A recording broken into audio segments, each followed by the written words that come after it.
Welcome and happy to have you with us. And at this time, I'd like to introduce Simone and give you a little bit of background. Simone Nazzal graduated from Stanford in 2010 with a BA in English. In 2011, her mother was diagnosed with metastatic breast cancer, and Simone became a full-time caregiver and eventually a Del Oro client. Therefore, she knows firsthand how vital Del Oro's services are. According to Simone, Del Oro CRC became an essential support system that allowed me to work, maintain a household, and care for her mother at home per her wishes. Over the next several years, she worked in public education in various capacities, including as a support specialist for students with special needs and English language learners. After her mother passed away, Simone earned a teaching credential at UC Davis and taught middle and high school English for several years. In 2019, after completing her master's in English, which was a degree she put on hold to care for her mother, she joined the staff at Del Oro as education coordinator. In this new position, Simone feels as if she has come full circle, and she loves serving regional caregivers by developing different educational and training opportunities. Through strategic programming that offers both practical skills and a sense of community, Simone hopes to validate caregivers' experiences and, in line with Del Oro's mission, improve their daily lives. Thank you so much for that introduction, Becky. I'd like to take the opportunity now to introduce you to our participants. Becky Robinson is the Regional Director of the Alzheimer's Association of Northern California and Northern Nevada. Becky received her bachelor's degree in recreational therapy and gerontology from Chico State in 1986. She's worked with individuals with dementia and their caregivers for more than 29 years. She now serves, as stated before, as the Regional Director at the Alzheimer's Association and leads a staff and volunteer team that provides education, information, referral, and consultation and support services for families coping with Alzheimer's disease and related dementias for an 11-county area that happens to overlap with the service territory at Del Oro. So we are really excited that we get to put this presentation on today. We're going to go ahead and dive in. I do want to let you know that toward the end of the presentation, we will have kind of an interactive component where we do, solicit some of your feedback. And really the first half too is interactive in that we will be doing a sort of an exercise in order to practice what we talk about. So I just ask you to make sure that you are in a comfortable place, that you're free of distraction, and that you are focused on being here right now as much as possible, since we are going to be just talking about mindfulness. All right. So mindfulness, what is it? I think there are a lot of perceptions about what mindfulness is and misperceptions about what it is. The standard definition is that mindfulness is the awareness that emerges through paying attention on purpose in the present moment and non-judgmentally to the unfolding of experience, which includes sensations, cognitions, and emotions moment by moment. And this comes to us from Jon Kabat-Zinn, who is one of the pioneers really of the mindfulness-based stress reduction program that was launched at the University of Massachusetts Medical School back in the 70s. So this is the textbook definition, but we get a lot here. There's a lot to unpack. And I kind of want to break it down a little bit for us as caregivers and not practitioners like Jon Kabat, licensed practitioners like John Kabat-Zinn, so that we can start to integrate it into our experiences as caregivers. Essentially, what mindfulness means to us is creating a shift in our mindset, which is going to allow us to start maintaining a more active awareness of what's happening right now. We want to take our minds out of the past, where we might be rehashing things that have happened that no longer serve us, thinking about and remembering the way things were before our loved one was diagnosed, and sort of perseverating on that.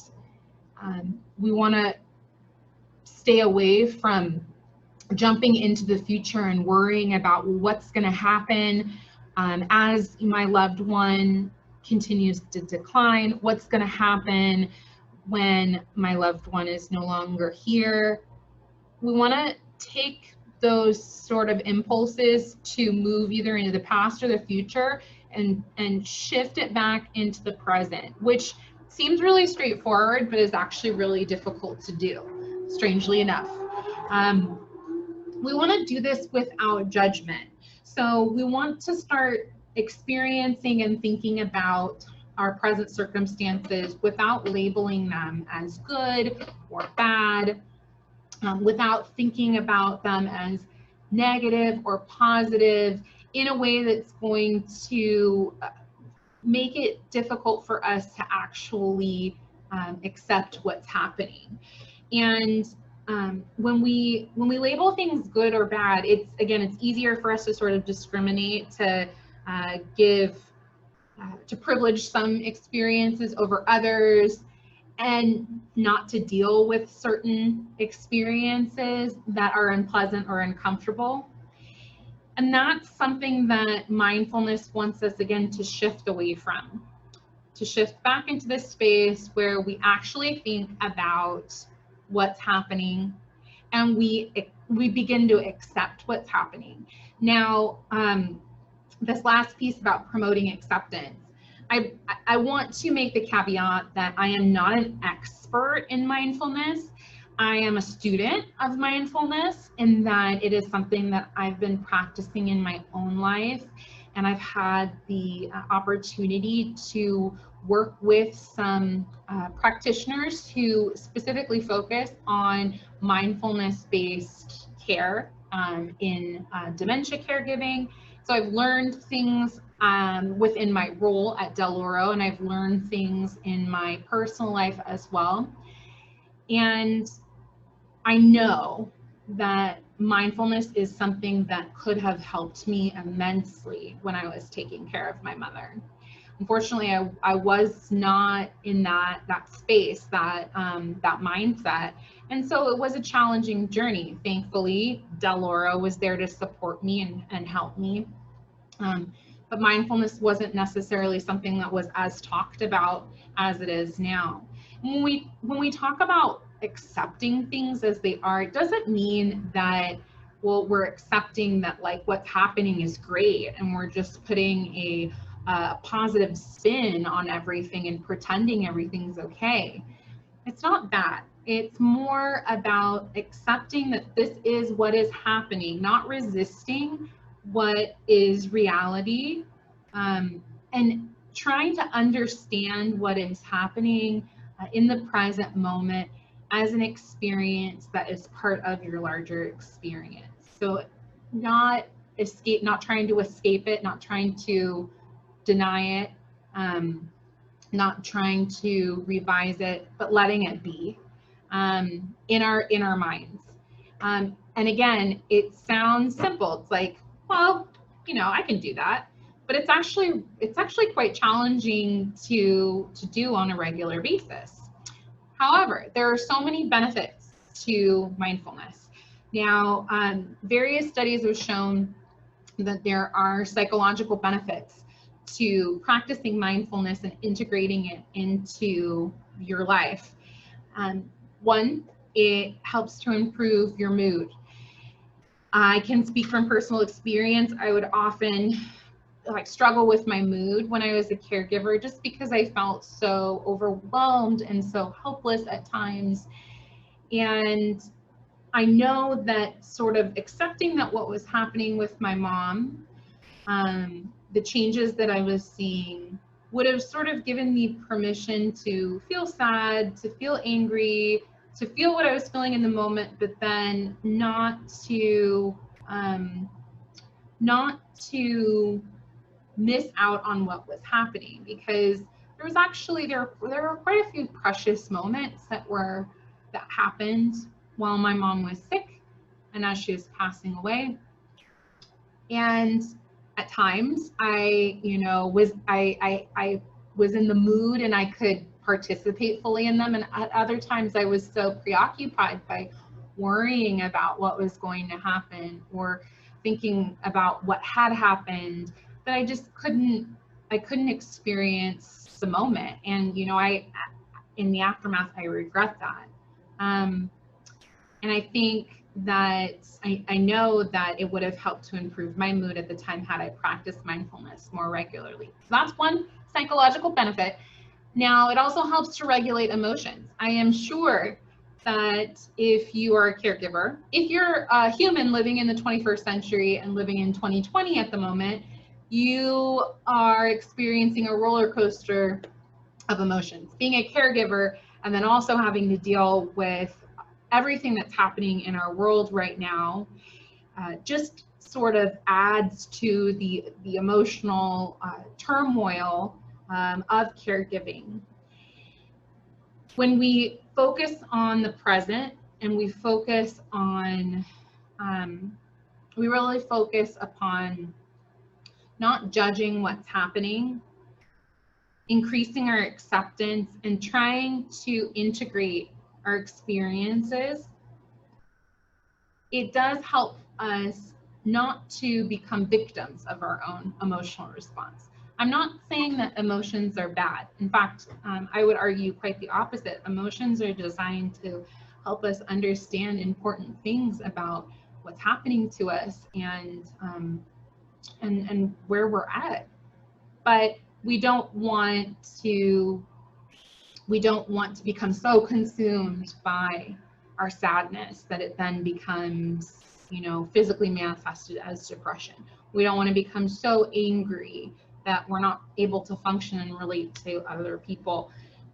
We can start to cope with those feelings and more effectively by practicing mindfulness. Another benefit is that mindfulness can decrease symptoms of chronic conditions like anxiety and depression. And anxiety and depression actually happen to be two conditions that are particularly common among caregivers, especially caregivers of loved ones who have a chronic condition themselves, such as dementia, Alzheimer's, in the case of my mother, cancer, Parkinson's disease, and so on and so forth. Any long-term debilitating disease that our loved one struggles with, we as caregivers can in turn experience these conditions, anxiety and depression, as we are trying to just cope with the loss and the challenges of being in that role. So mindfulness helps us to get a better handle on those things, which in turn makes us more effective caregivers and helps us to take better care of ourselves, which continues to help us be better caregivers. There are also physical benefits to practicing mindfulness. Studies have shown that mindfulness actually, a regular mindfulness practice, and we'll talk more about that word practice in a moment, but a regular mindfulness practice can actually lower the risk of heart disease, and it can boost our immunity.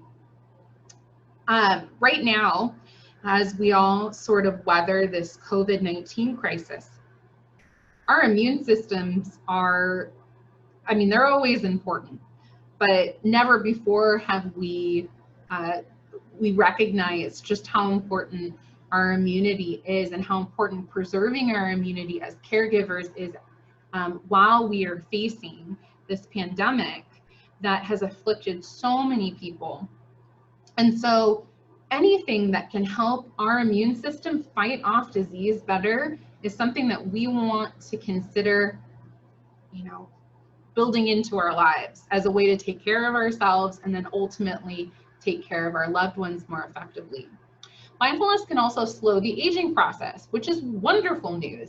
And this has been found not only in terms of slowing the aging process, the usual aging process that we would expect with regards to physical health, but also in terms of cognitive decline. So studies have shown that dementia patients who practice mindfulness actually can slow their cognitive decline, which from a caregiver's standpoint, I think would be such an amazing thing to see. So you not only is mindfulness something that can help you as a caregiver, but it's something that you can also use to engage your loved one who's dealing with this chronic and disabling condition and help them. Finally, mindfulness has been shown to alleviate chronic pain. So for anyone who themselves is dealing with health issues or pain issues, it can be so frustrating to try to figure out, well, you know, how am I supposed to deal with this when the whole world is experiencing all of these crises, and then my loved one is also sick and needs me. I just don't feel like there's anything that I can do to help myself. Mindfulness practice can address things in your own body that may be getting in the way, may be debilitating you, and ultimately help with your own self-care. So the end game here is essentially to change our minds through mindfulness. And I just wanted to show you this picture of this tiny organ in our brain called the amygdala, which is responsible for a lot of behavior in human beings. I can definitely attest to this. This tiny organ is responsible for our stress response, our decisions to fight, flee, or freeze when we're faced with what feels like a dangerous situation. You know, that can be anything from, a tiger trying to eat us back in the day, to financial concerns about how am I going to pay for long-term care for my loved one, right? Like this organ is responsible for the way that we respond.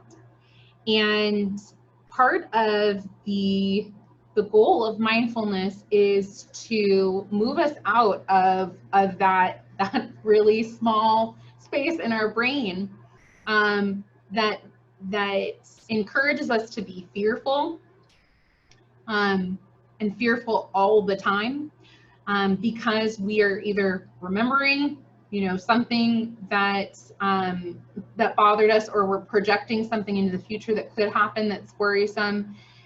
Mindfulness is designed to move us away from that and to get us to start retraining our brain through this process of neuroplasticity. So you can see in this picture that there's this very large organ, that the brain is a large organ, and there's a lot of parts to it, right, outside of the amygdala. And there are things that we can do to, again, move ourselves away from, sitting in this space of fear, or constantly sort of, how do I say this? We can start to move away from constantly using our fear response as a way to respond to challenges that come our way, and start developing other tools that use different parts of this brain to help us cope. And in doing so, we're not constantly walking down the same neural pathways that we have been, which have had us, you know, kind of caught in this space of fear, we can start to respond differently. And that's what we want to do ultimately. We want to start responding differently. Well, how do we develop mindfulness? Okay, so you've heard me say a couple of times that that use this phrase mindfulness practice. And really the answer to this question of how do we develop mindfulness is practice. And again, it seems kind of simple, right? Like, well, in order to be more mindful, I just have to do it a lot. But it's true. If we're going to retrain our brains, we have to walk down different neural pathways enough times that those pathways become well worn enough for us to notice them, right? To notice that they're an option other than this fear response. And then also to be available. Those synapses, those things, those biochemical things that are happening in our brain, we can control the way that they happen if we act in a way that reinforces their creation and their communication. So we practice. We start building skills of observation. This is really critical to mindfulness. And a lot of people assume, well, you know, I'm too distracted and there's too much going on for me to be observant. But this is, again, one of those things that we practice, right? Like, how do we stop and look at something and not just look at it in a cursory way and then look away and go on with our business, but how do we look at something and really take it all in? We start to develop self-compassion as we practice as well. I also like to think about this as like giving yourself some grace. And in my own experience as a caregiver, I wasn't very good about doing that. And it definitely led to, you know, a moment of critical burnout for me at one point. I was very hard on myself when I felt like I wasn't doing everything that I could for my mother. In fact, the matter is, like, I mean, how can you know everything there is to know about being a caregiver if, you know, you've never done it before? So giving yourself permission to make mistakes, developing self-compassion, that's an important part of this mindfulness practice. Journaling and recording experience, this kind of goes hand in hand with developing skills of observation, writing things down, processing through words, processing through speech, just processing is extremely important. If you have an experience and, you know, it has impacted you and you ignore it, you don't process what's happening, or if you are experiencing something and you're trying to observe it, but you don't ground it in something that's going to really help you sort of focus, like writing. For many people, writing is one of those grounding exercises. Then observation sort of becomes meaningless. If you are just telling yourself, well, I'm gonna observe something right now, and you're not taking it in, that can be problematic. So this is, again, a tool for you to use. And then, of course, there's meditation. As I mentioned earlier, a lot of people, they see the word mindfulness and their immediate thought is, oh, you know, this is just like meditation and incense, and, you know, there are all sorts of like misconceptions about what mindfulness actually is. Meditation is a part of mindfulness. Meditation is really in the spirit of this idea of like observing and pausing to be in the moment, making sure you're grounded in the present, and then processing your experience. It's kind of designed to do that. So the associations with mindfulness are definitely true, but that's not all mindfulness is. And I don't want you to feel like, well, in order to do mindfulness, in order to practice mindfulness, I have to now carve out, I have to carve out 30 minutes every day to meditate. This can actually look, it can be, mindfulness can be customizable. Mindfulness can be something that you integrate in creative ways into your everyday life, and actually something that you can do in tandem with the loved one that you're caring for.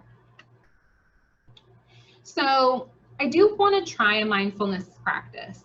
Now, I know I just said mindfulness is something that we can do alongside our loved one, and this is true. Right now, while we're together, I would like for us to try something that focuses more on you as the caregiver, and really focuses on the breath. And I'm going to be reading from a script that I did not write, but that I've used, and it's called a mindful breathing script. Essentially, what it does is it just kind of helps you, walk you through how to observe your own breathing, which many of us forget about, right? Many of us, when we're in the moment or we're experiencing a fear-based response to things that have happened or could happen, we forget to breathe. And if we can take a moment to sort of return to that breath, it grounds us in the present moment. It helps us to get in touch with something that is physically vital for our own health. Our breath is extremely important. And I would be remiss if I did not observe that during this time of COVID-19, the lungs and the breath are something that we just can't take for granted anymore, right? So please position yourself in a comfortable space. Hopefully you have a chair with a nice back. And I just want to invite you to close your eyes if you feel comfortable doing that, and to listen to the words that I'm saying as a way of sort of training your mind. Imagine like I'm your cheerleader and I am giving you instructions about, you know, how to pull off a stunt. And in this case, the stunt is how to relax and how to breathe, right? Okay, so let's go ahead and jump into this. So it's only a few minutes, but this is one thing that you can do to practice mindfulness. All right, so again, I want you to start by settling into a comfortable position and allow your eyes to close, or you can keep them open with a softened gaze. Begin by taking several long, slow, deep breaths, breathing in fully and exhaling fully.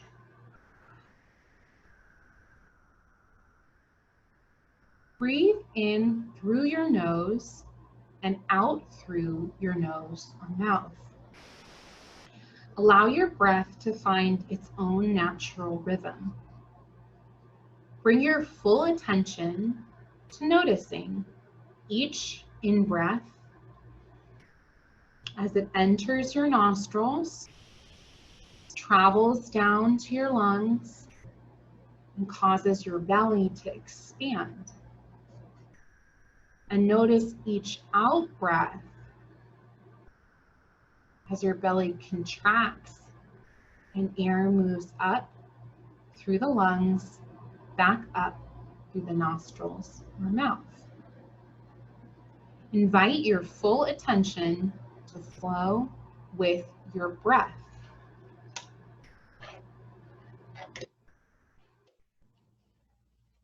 Notice how the inhale is different from the exhale. You may experience the air as cool as it enters your nose and warm as you exhale. As you turn more deeply inward, begin to let go of noises around you. If you are distracted by sounds in the room, simply notice them and then bring your attention back to your breath. Simply breathe as you breathe.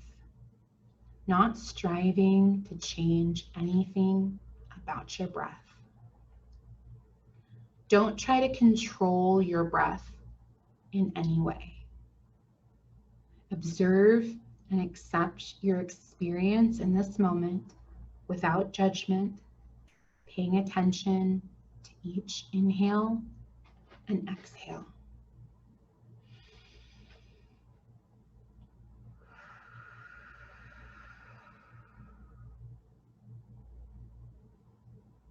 If your mind wanders to thoughts, plans, or problems, simply notice your mind wandering.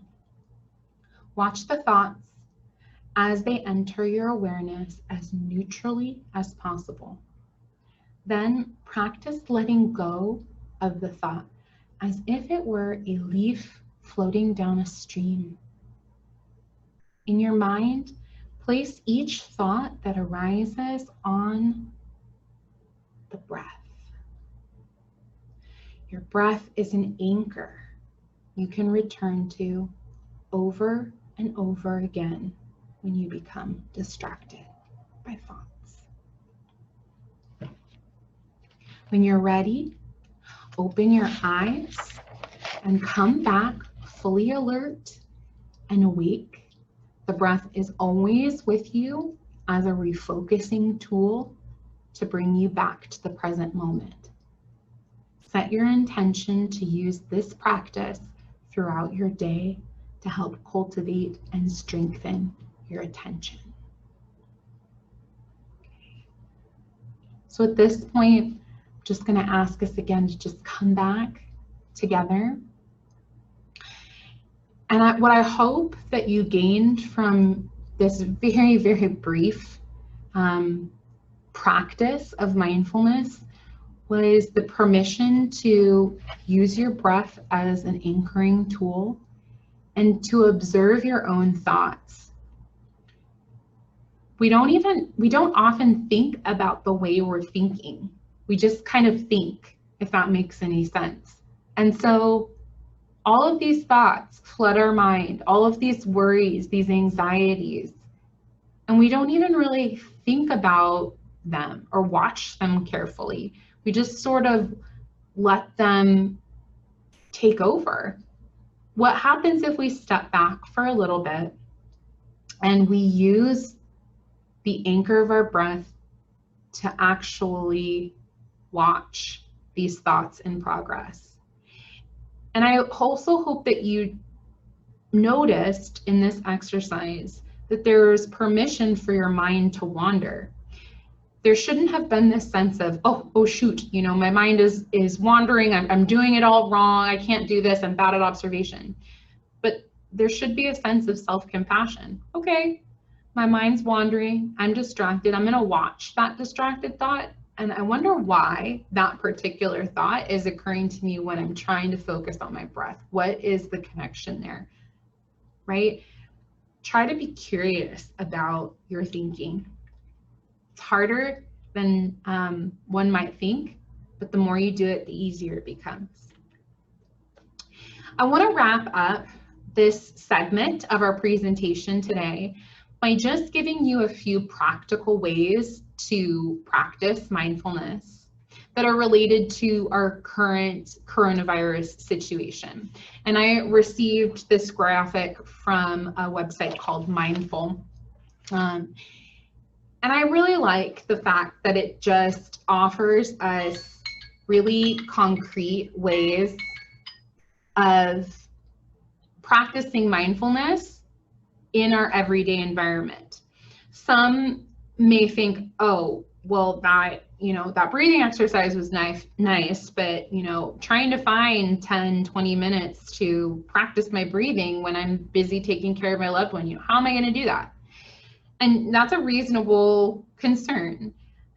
I would challenge you, though, to think about being creative with how you can be observant, be self-compassionate, be in touch with natural rhythms inside of you that keep you grounded, like your breath, in the day-to-day activities that are around you. So one thing to keep in mind, when you're washing your hands, we all have to do it right now, right? Like we've been told that we should be washing our hands regularly. Hopefully, you know, this is commonplace now as we continue to combat this virus.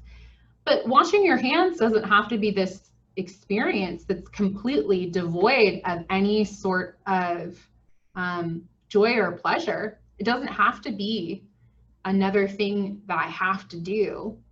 It can actually be a sensual experience. Think about running warm water over your hands and observing and paying attention to the way the soap bubbles feel and the way the water feels on your skin, and using that experience, that sensory experience, to bring you into the moment fully. So to take you away from whatever happened yesterday, whatever could happen tomorrow, and just be in the moment you are right now. We all have to wash our hands. It's not a bad place to start if you want to start practicing.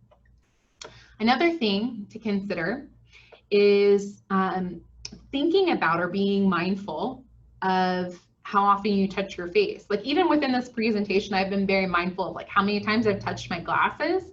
It's just, it's something that I do regularly, and it's like wasn't something I noticed until this presentation actually. But we are asked, you know, not to touch our face as part of the measures to prevent the spread of COVID. And it might be interesting to think about, well, when do I touch my face? Do I touch my face when I'm anxious? Why do I do that? To be curious about some of the things that you do is a good way to practice mindfulness. I highly recommend this third option of going on a media diet. I say this more for myself than for anybody else, but one thing that really keeps me locked into my amygdala and that fear response is just taking in all of the news and then being left with, well, what's going to happen, right? I have no control over what is going to happen with regards to this pandemic, with regards to our current socio-political situation, with regards to anything really outside of this present moment. And another thing, you know, I don't have control over, unfortunately, is what, I mean, I'm just thinking back to my caregiving experience, what's going on inside of the body of my loved one. It's something that I have to sort of accept. And that kind of leads to our last item of embracing uncertainty. This is a big ask, but if you practice it, and the more you practice it, I think the better life will feel. The more in control you'll feel of yourself in this world that's increasingly out of control. We don't know what's going to happen, but that's okay. The only thing that we need to focus on is the current moment. We don't have control over the past. The past is the past. We don't have control over the future. The future hasn't happened yet. But what we do have control over is this present moment. And if we embrace that we don't know what we don't know, that can give us a level of peace and move us again out of that fear response that keeps us trapped in that tiny organ in our brain that serves us in emergency situations but doesn't serve us long term. All right, I'd like to go ahead and turn it over to my colleague, Becky. Again, we'll have some time for questions at the end, but we're going to kind of move into a more interactive component of the presentation. So Becky, I'm going to turn it over to you. I'm going to stop my video. Thank you, Simone. That information is so great. I always feel so good and get information every time I hear it, and new bits and pieces that are so helpful. So as we move forward with our discussion today about mindfulness and caregiving, I want to talk just for a few seconds about this slide of things I can control and things I cannot control. And Simone just mentioned in that last slide about how that can help with maybe freeing our mind and helping us feel a little bit lighter. And we all can use that right now, and especially as caregivers. So this slide is specific to coronavirus, as you can read some of the labels there, but it also can transfer over to our caregiving lives. So things I can control, so things that I can focus on. I can control my positive attitude. So we do have control over our own attitude.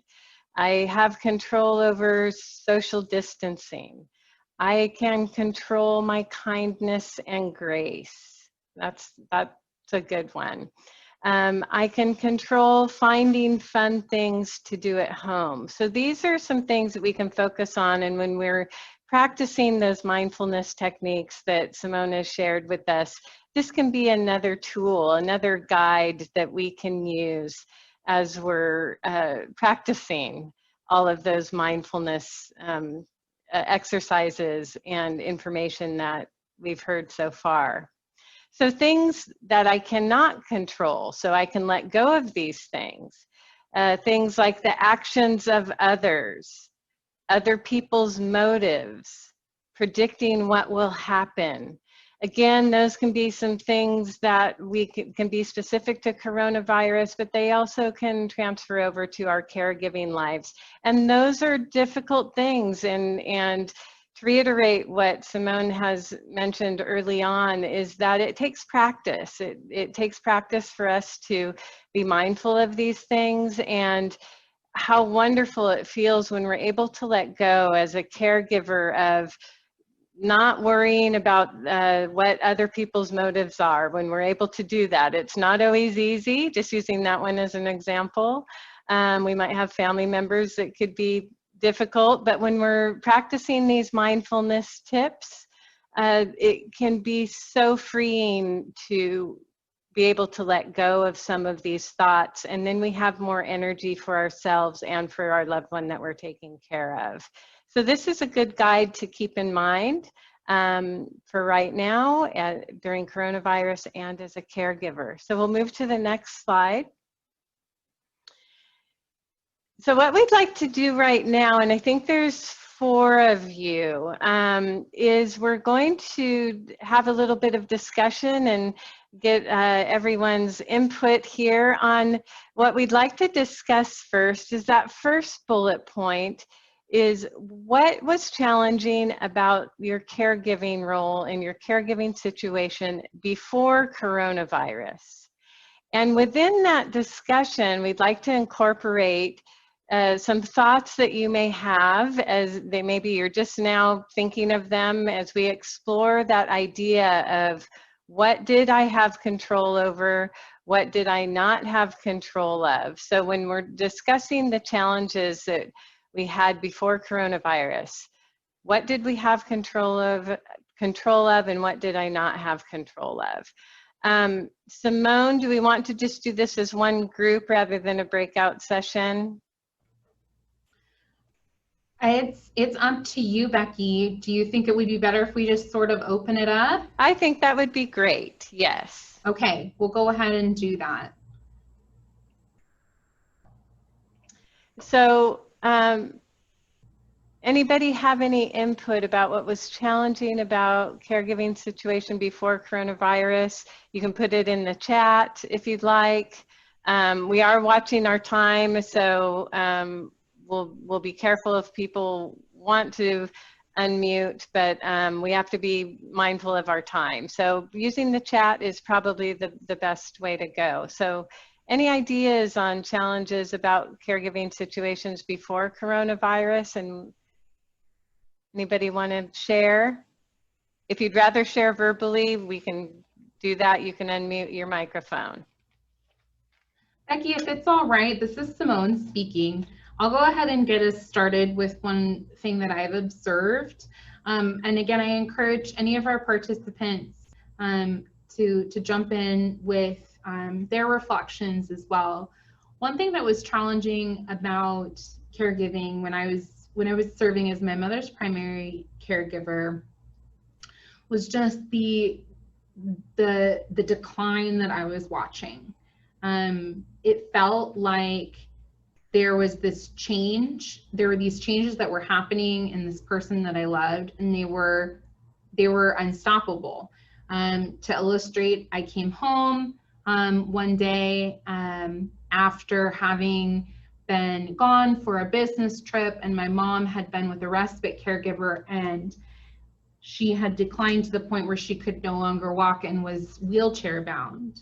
And that was devastating, because I think in my mind I thought that, you know, this was going to get better.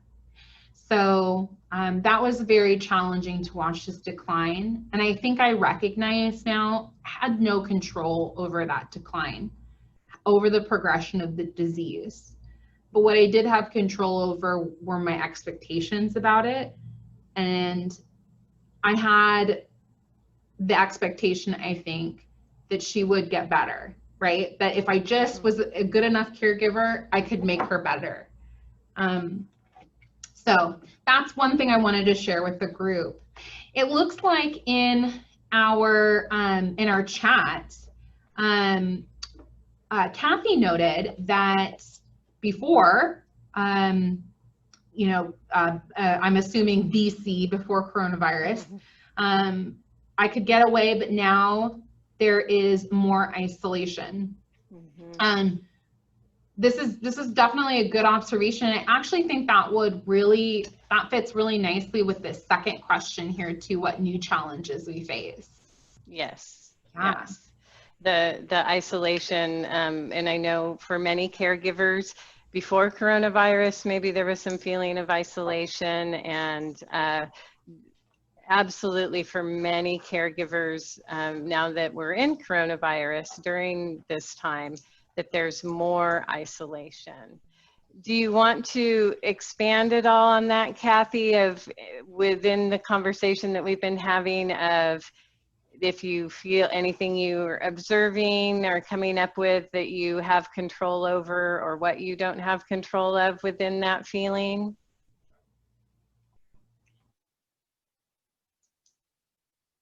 Anything about expectations? Those expectations that Simone mentioned can be very, very tough, and sometimes debilitating to some degree, or at least challenging with our expectations.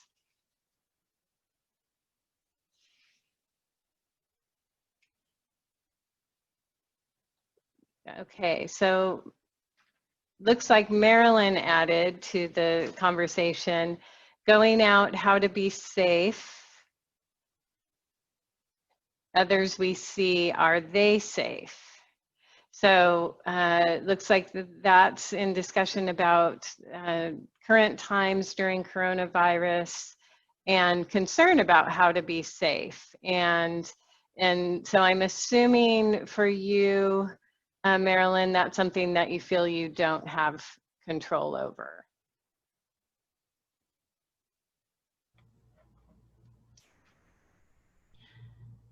This is Simone here, just to chime in to Marilyn's point, going out and like safety as we're out and about in the world, it definitely is a challenge, and I think that is something that we do need to be mindful of what we do and not have control over, right? To go back to the slide that we looked at just a moment ago, you know, we have control over the measures that we take to protect ourselves and our loved ones, whether or not we wear, you know, masks or PPE, whether or not we sanitize our hands, and so on and so forth. But we will inevitably encounter people who, you know, don't necessarily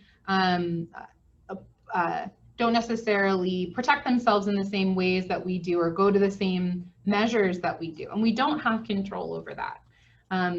Outside of maybe voicing our concern, we don't ultimately have control over that. Which it can be, that can be difficult when it's a matter of safety, and that brings a different level into it as well. So that's a tough one, and it's a realistic challenge right now for a lot of people. So thank you for sharing that, Marilyn, and your input on that, Simone. And then Kathy added, family members feel they don't want to bring in germs. So that's adding to the isolation and that feeling of isolation.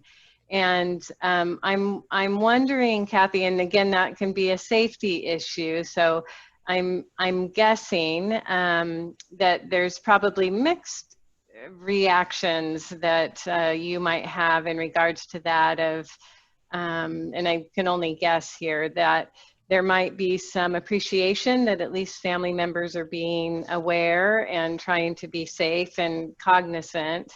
But with that feeling of isolation, I'm guessing you might also have a feeling of, oh, it would sure be nice to have some interaction, to have some input. So I'm wondering if there are some things that you do feel you have control of in regards to that, or some creative approaches, which maybe you've already tried in regards to family members being able to interact with yourself and whoever you're caring for. So Zoom, okay. It looks like you're practiced on Zoom because you're doing very well in the chat. So, so Zoom is great. We all know it's not exactly the same. So that's a good tool to use. You know, just to not go on too much of a tangent, but you know, sometimes it can depend on what we're doing on Zoom. Since I'm from the Alzheimer's Association, I'll take it from a dementia and Alzheimer's disease standpoint. So if I'm a caregiver for a loved one with Alzheimer's disease or dementia, when we think of visiting, we often think of talking and you know, kind of talking about the weather and, you know, having conversation. And sometimes that can be a difficult thing for people with Alzheimer's disease and dementia. So even on Zoom, maybe singing a song together, or reading a poem, or you know, something of that nature, something that's just a little bit different than kind of visiting and saying hello and trying to have conversation. So that would be great. Be some quick creative things to try there. So that's great discussion, and we could probably keep discussing that for a little while, but we will move on so that we can be conscientious of everyone's time. So as we're talking about approaches and the discussion that we've been able to have on challenges and changes, these are definitely, this slide can give us a few more tips on changes and challenges. So I won't go over every single bullet point here, but you can see those and read those. That we've mentioned a few of those just on the chat, that no breaks, may feel isolated, getting used to technology has been a change and a challenge for some people. The pace of life has slowed down, which could either be a good thing or a bad thing. So if you want to add anything in the chat of any changes you've experienced that we haven't already covered, please feel free to do so, but we'll move on to the next slide. And then as we move on, and again, keeping in mind all of those wonderful techniques and information that Simone has mentioned, these are just some tips that when we think of that first slide that I showed with the little fox on it about things that we can and cannot control, these are just a few tips. There could be many more. That may help us feel that we have a little bit more control over our day and our feelings and our moment-to-moment kind of experiences. So adjusting our routines, engaging a person living with dementia, if that's who we're caregiving for, creating a plan. And so again, this is just scratching the surface, and some tips that may help us feel like we have some control.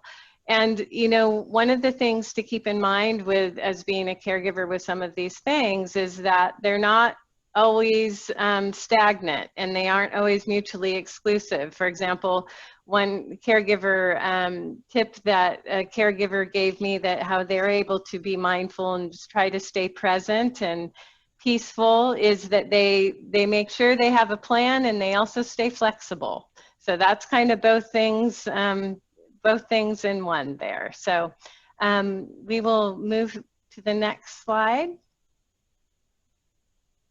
And Simone, I think this is one you wanted to talk about. Yes, thank you, Becky. I'll go ahead and turn my video back on for a moment.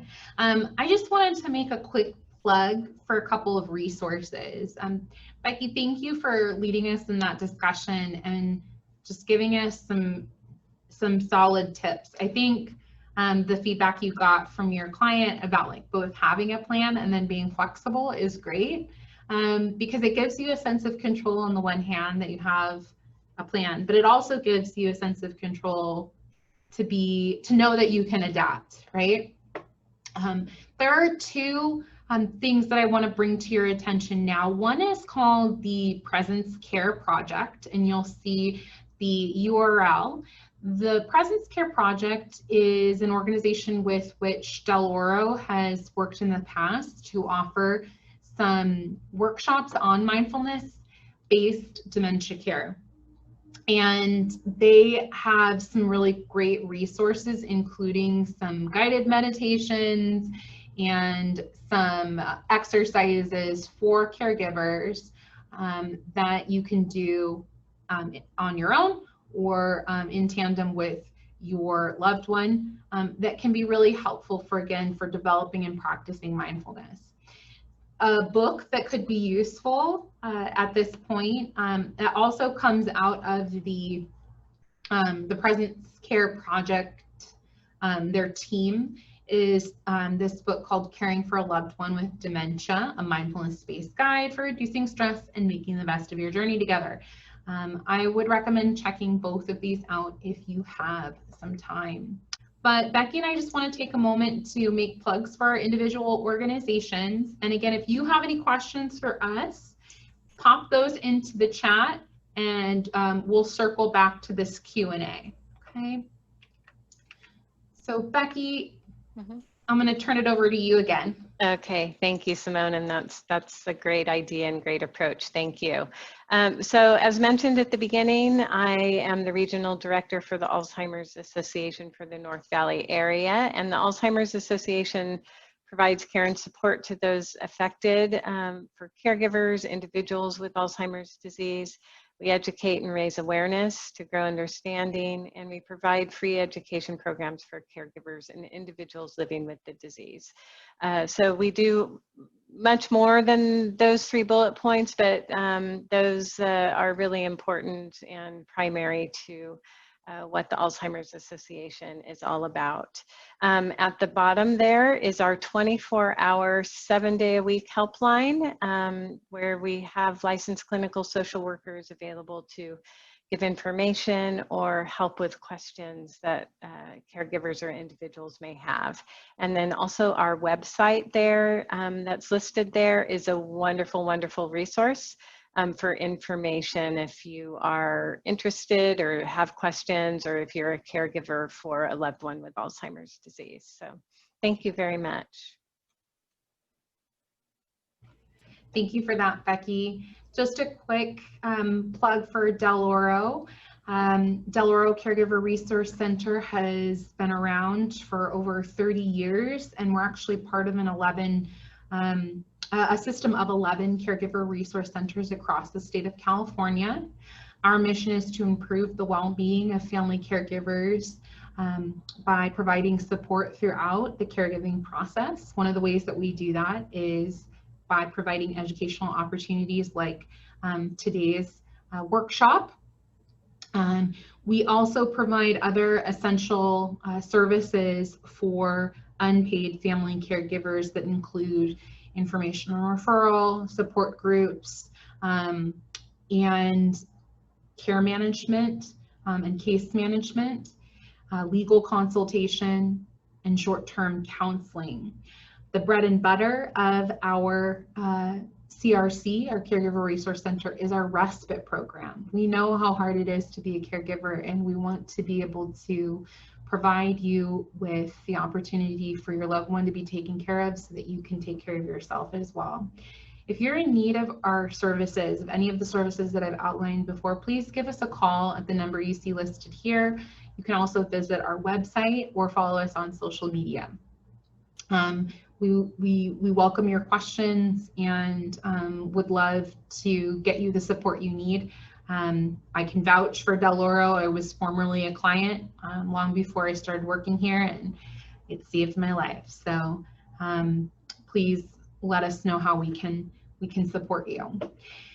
With that, I just want to return briefly to question and answer. Do we have any questions in the chat box, Becky? It doesn't look like it. I don't see any there. All right. Well, we will not, we want to honor your time, and if you do have questions for us about our organizations or anything about mindfulness that we've covered today, please do give us a call at our respective organizations, or you can email us. We will make this presentation available to you later on today. And if you haven't done so already, take a moment to fill out the survey. We really appreciate your time. And thank you so much for joining us today. Thank you. Thank you, everybody.